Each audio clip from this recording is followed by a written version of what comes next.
And this is tram 28. Look how they're all packed in. There they go. Wow, all packed in tight like those passengers on tram 28. In today's video, I continue with my walk through the streets of the beautiful city of Lisbon, Portugal. This is the third and final video on Lisbon. This is pretty cool. I like the way they have this tile, and it pops really well against the fountain, and then opera house in the background. So look at the blue skies, fountain running. This is like one of the city squares. Got the big statue over here in the center. So really well done. The Dom Pedro IV is the main central square of Lisbon and the true heart of the city. They got Burger King in Lisbon, and this is a walk. We're now going to the old church. Check out another church here. You are looking at the Santa Justa Lift. It is the easiest and most direct way to the Church of Our Lady of Mount Carmel. So this is the reverse spot angle of that elevator. So now you can see where it goes up from the backside, reaches up top, and they walk over there, and they can go straight to the church over here.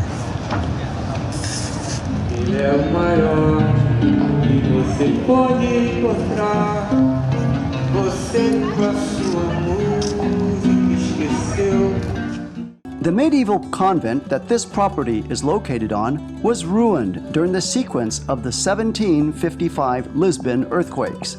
It destroyed the Gothic church of Our Lady of Mount Carmel.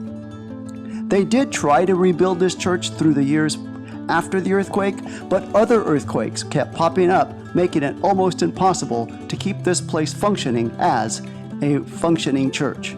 So they decided to do the next best thing, and that's open it up as a museum. Today it has become one of the more popular tourist attractions in the city of Lisbon.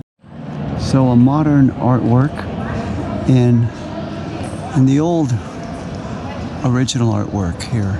Instead of rebuilding it, they just made it into a museum and kind of kept what they could keep of it. The walls still standing. They have a little bit of a inside here.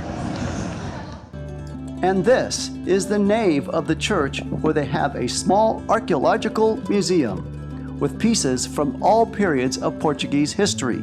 The nave has a series of tombs, fountains, windows, and other archaeological relics from different places and styles. If you're finding this video informative, please give it a thumbs up. And if you would like to receive more of this informative content, please subscribe to the channel. I post a new video every week. And this is a little model of what the church looked like prior to the 1755 earthquake.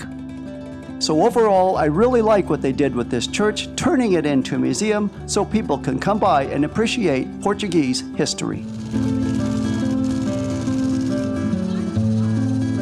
So now I'm going to head on over to that big arch over there. Let me see what's happening at the arch. People hustling bags in the side. The big cow. Portugal, proud of their soccer, Cristiano Ronaldo. And after walking a little bit, I've made it to the arch, and there's a lot of construction going on. As you can hear a jackhammer in the background.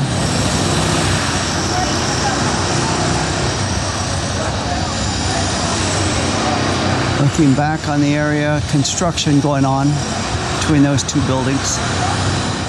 You are looking at the Comercio Square. Prior to the 1755 Lisbon earthquake, this area was filled with businesses and housing.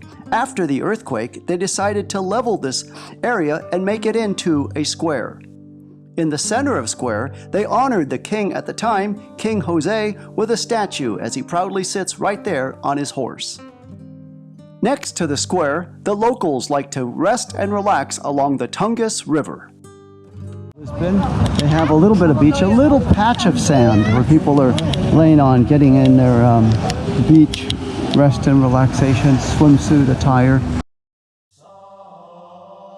One of the things I recommend doing whenever you're in a country like Portugal, Italy, Spain, or France is to walk into a church and appreciate the architecture.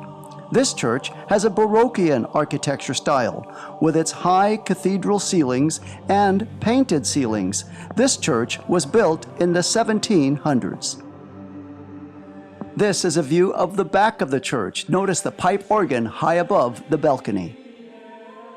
Another thing, they even have bikes here that you can rent. Put the coins in the machine, take them out, and ride the bikes around, return them when you're done. So, really good. Lisbon is doing a good job in trying to clean up emissions and the smog pollution. This is pretty neat. Lisbon has some bike paths going right along the side here, so they're really up to speed on promoting bicycling, and they have bike lanes, so that's pretty good. They kind of like to clean up and not have a lot of traffic around as much.